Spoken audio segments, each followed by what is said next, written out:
नमस्कार दोस्तों। प्रधानमंत्री नरेंद्र मोदी जी ने गुरुवार यानी कि बीते कल के दिन ये कहा कि भारत अपनी सीमा की 1 इंच ज़मीन से भी समझौता नहीं कर सकता। जी हाँ, ये कथन हम लोग अप्लाई कर सकते हैं हमारे पड़ोसी देश चाइना को लेकर के, या फिर ये कथन हम लोग अप्लाई कर सकते हैं इस समय पाकिस्तान को लेकर के, क्योंकि दोनों देश कहीं ना कहीं इस समय, जी हाँ, चीन पाकिस्तान बन चुका है और पाकिस्तान कहीं ना कहीं चाइना बन रहा है। मतलब कि हमारे पीठ पीछे हमारे ऊपर कई बार खंजर घोंप चुका है। और इसके अलावा पीएम मोदी ने यह कहा कि लोगों को देश की रक्षा के लिए अपनी सेना की ताकत पर पूरा भरोसा है। जी हम सब आम जनता को इन सभी पर पूरा भरोसा है। बिल्कुल सही कथन है। लेकिन यहाँ पे अगर मैं आपसे एक क्वेश्चन पूछूं दोस्तों, क्या आप सभी को भारत के नेताओं के ऊपर, आर्मी के ऊपर और भारत की न्यायपालिका के ऊपर सबसे कम फेथ किसके ऊपर है? जी हाँ, किस स्तंभ पर आपको सबसे अधिक डाउट लगता है? कौन सा स्तंभ भारत का आपको सबसे कमज़ोर लगता है? वीडियो को पॉज करके चाहो तो आप मुझे कमेंट कर सकते हो। वापस आता हूँ टॉपिक की तरफ। सो गाइस, हम सभी जानते हैं कि मोदी जी गुजरात के कच्छ जिले में सर क्रिक में जवानों को संबोधित कर रहे थे, और ये हर साल करते हैं दिवाली के समय। एक्चुअली मोदी जी की दिवाली इनके साथ ही बनती है, और मोदी जी ने सशस्त्र बल कर्मियों के साथ दिवाली मनाने की अपनी परंपरा को कंटिन्यू रखा। इस साल भी उन्होंने जारी रखा, और इस बार उन्होंने सीमा सुरक्षा बल, सेना, नौसेना और वायुसेना के जवानों के साथ भारत पाकिस्तान सीमा के नज़दीक जो स्थित है सर क्रिक रेखा, वहाँ पर अपना फेस्टिवल सेलिब्रेट किया और उनके मनोबल को इनक्रीज़ किया। और इन्होंने इसके अलावा ये भी कहा कि जो भारत के शत्रु हैं, जब भारतीय सशस्त्र बलों के सामने आते हैं, उनको देखते हैं, हमारी भारतीय आर्मी को देखते हैं, तो उन्हें अपने बुरे मंसूबों का अंत दिखाई देता है। और मोदी ने सीमा सुरक्षा बल, सेना, नौसेना और वायुसेना के जाबाजों को संबोधित करते हुए ये भी कहा कि भारत का हर नागरिक ये बात बहुत ही शिद्दत के साथ महसूस करता है कि उनका देश आपके कारण काफ़ी सुरक्षित है। और ये कथन बिल्कुल सही है। जी हाँ, अगर हम लोग अपना कोई भी फेस्टिवल सेलिब्रेट कर पा रहे हैं तो उसका कहीं ना कहीं योगदान हमारे आर्मी को जाता है। अगर 1 सेकंड के लिए भी आर्मी अपने फ़र्ज को, अपने कर्म को भूल जाए और सेल्फिश बन जाए, तो हमको गुलाम होने में चंद मिनट लगने वाले हैं। तो हमको कम से कम धन्यवाद डेली, जो हम भगवान की पूजा करते हैं, साइड में थोड़ा बहुत धन्यवाद, मैं करूँ बहुत अधिक धन्यवाद इन आर्मी जवानों का भी करना चाहिए, जो लगातार यहाँ पर बॉर्डर पर तैनात रहते हैं, अपने सभी फेस्टिवल भूल जाते हैं, छोड़ देते हैं। सो गाइस, यहाँ पर दुनिया जब आपको देखती है, इन्होंने ये कहा मोदी जी ने कि दुनिया जब आपको देखती है, ठीक है, और दुश्मन जब आपको देखता है तो उसे अपने बुरे मंसूबों का अंत दिखाई देता है। जब आप जोश में दहाड़ते हैं, आक्रमण, ठीक है, भारत माता की जय, वंदे मातरम, इस तरह से जब वो निकलती है आर्मी, ठीक है, आक्रमण करने के लिए, तो आतंक का जो वो होता है, जो प्रकोप होता है, वो अपने आप खत्म हो जाता है। ठीक है। और प्रधानमंत्री मोदी जी ने यह भी कहा कि आज देश में एक ऐसी सरकार है जो सीमा के 1 इंच से भी समझौता नहीं कर सकती है, और उनकी सरकार देश की रक्षा के लिए सेना के संकल्प पर भरोसा करती है और दुश्मन की बातों पर नहीं।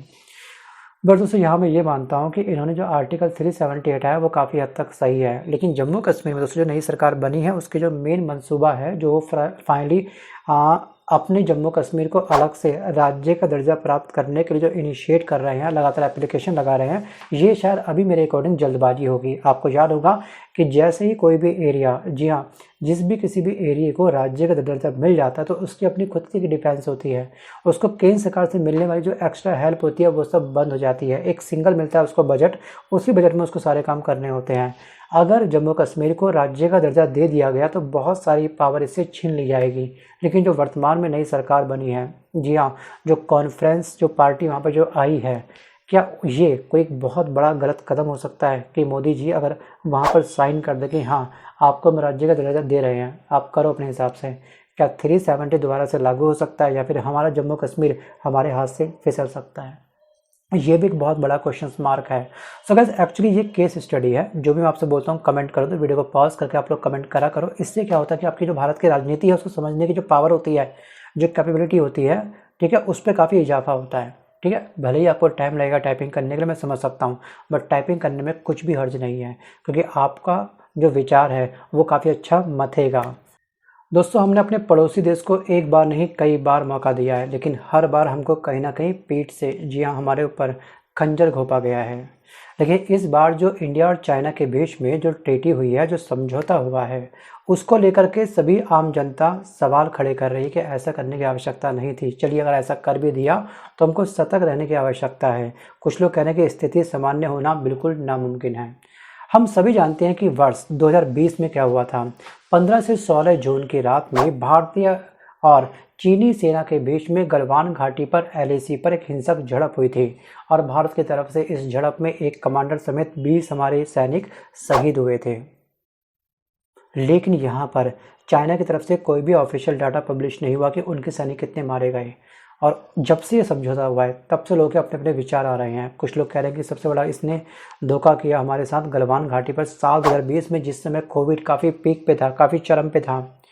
उस समय इसकी वजह से, जी हाँ, चाइना की वजह से पूरा वर्ल्ड बिल्कुल ही क्या था, परेशान था। कोविड का दौर हमने देखा, जननी कौन था उस कोविड की? चाइना था। मतलब कि लोगों से माफ़ी मांगने की जगह पर ये उनके देश के अंदर घुस करके उनके क्षेत्र पर कब्जा करने में लगा हुआ है। जी हाँ, आपको याद होगा 1954। जी हाँ, मैं बात कर रहा हूँ भारत चीन के बीच में पंचशील समझौता जो हुआ था, जिसमें शांति के साथ साथ दोस्ताना संबंध की बात करी गई थी। हालांकि चीन ने समझौते का सम्मान नहीं किया और भारत पर तुरंत हमला कर दिया था, खटाक। अक्साई चीन में और अरुणाचल प्रदेश के अंदर विवाद की समस्या गंभीर है अभी भी, और ऐसे में चीन पर भरोसा करना नामुमकिन है। ये मेरा पॉइंट ऑफ व्यू है। क्योंकि इसके बैकएंड में, माइंड में क्या चल रहा है, षड्यंत्र क्या चल रहा है, परपंच, इसके बारे में, जी हाँ, हमेशा क्वेश्चन मार्क मेरे मन में बना रहेगा। दोस्तों, किसी दो देशों के बीच के रिश्ते हों या फिर हमारे घर के खुद के रिश्ते के ना हों, जी हाँ, ताली बजती है दोनों हाथ से, तभी बनते हैं सही रिश्ते। और इस रिश्तों को बनाने के लिए हम लोग अपना प्रयास कर रहे हैं। आपको याद होगा वास्तविक नियंत्रण रेखा एलएसी पर भारत और चीन के बीच में सैन्य गतिरोध फिलहाल थोड़ा दूर होता हुआ हमको दिख रहा है। अभी चंद घंटों पहले दोनों देशों के सैनिकों ने दिवाली पर मिठाइयाँ का आपस में क्या करा है, एक्सचेंज किया है, आदान प्रदान किया है। और भारतीय सेना ने पूर्वी लद्दाख के जो डेम चौंग जो इलाका है उसमें अपनी गश्त शुरू कर दी है। जिस स्थान पर पहले चाइना के सैनिकों का कब्जा था, उन्होंने अपने कदम को पीछे कर लिया और ये स्थान अब हमारे अंडर में आ चुका है और हमारी गश्त यहाँ पे स्टार्ट हो चुकी है। ये एक पॉजिटिव पॉइंट है। और रूस में आयोजित इस बार के ब्रिक्स शिखर सम्मेलन में दोनों देशों के शीर्ष नेताओं ने द्विपक्षीय बातचीत करी है और उसके 2 दिन पहले एलएसी पर पूर्व स्थिति बनाने को लेकर के स्थिति जो होती है, सहमति होती है, वो बन चुकी है। पूर्व स्थिति कौन सी? जब जिस समय गलवान घाटी पर आक्रमण हुआ था उससे पहले के जो पल हैं, वही स्थिति हमको दोबारा सेम चाहिए। जून 2020 में गलवान घाटी पर चीनी सैनिक भारतीय क्षेत्र में घुस आए थे और हमारे सैनिकों के साथ में उनका खूनी संघर्ष हुआ था और बड़ी संख्या में हमारे सैनिक शहीद हुए थे। और वो हम दौर दोबारा नहीं चाहते हैं, वो कोई भी देश नहीं चाहता। चाहते तो हम इस युद्ध को लंबा खींच सकते थे, लेकिन हम उस समय शांत हो गए। काफ़ी प्रयास किए गए, काफ़ी बैठकें इस 2020 के बाद में लगातार हुई, लेकिन वो ज़्यादा खास रंग नहीं ला पाई। लेकिन इस बार जो ब्रिक्स शिखर सम्मेलन हुआ है, जी हाँ, ये एक बहुत बड़ा सम्मेलन होता है। इसका हम सभी 5 देशों को बेसब्री से इंतजार होता है और काफ़ी सारे देश इस संगठन में आने का प्रयास करते हैं। खास तौर पे पाकिस्तान लगातार इस चीज़ का प्रयास कर रहा है कि हमको भी ब्रिक्स शिखर सम्मेलन का हिस्सा बनाओ। जी हाँ, लेकिन इसका सपोर्ट कर रहा है केवल चाइना। चाइना चाह रहा है कि ठीक है भाई, ब्रिक्स का एक मेंबर पाकिस्तान को बनाना चाहिए, लेकिन पाकिस्तान इस समय केवल अपना उल्लू सीधा करने के लिए हमारे संगठन में आना चाहता है। क्योंकि जो हमारा बैंक है, जी हाँ, नेशनल डेवलपमेंट बैंक, ठीक है, ये जो बैंक लोन देता है देशों को काफ़ी कम रेट पे देता है, काफ़ी कम शर्तों पे देता है। लेकिन जो वर्ल्ड बैंक वगैरह होता है वो काफ़ी हैवी लोन पर, काफ़ी हैवी इंटरेस्ट पर देता है लोन, काफ़ी सारी कंडीशन उस पर लगती होती है। और जो पाकिस्तान यहाँ पर आ रहा है, इसको लेकर उन्होंने 5 मेन पॉइंट आपको डिस्कस किए थे, ठीक है, अपने लास्ट वीडियो में।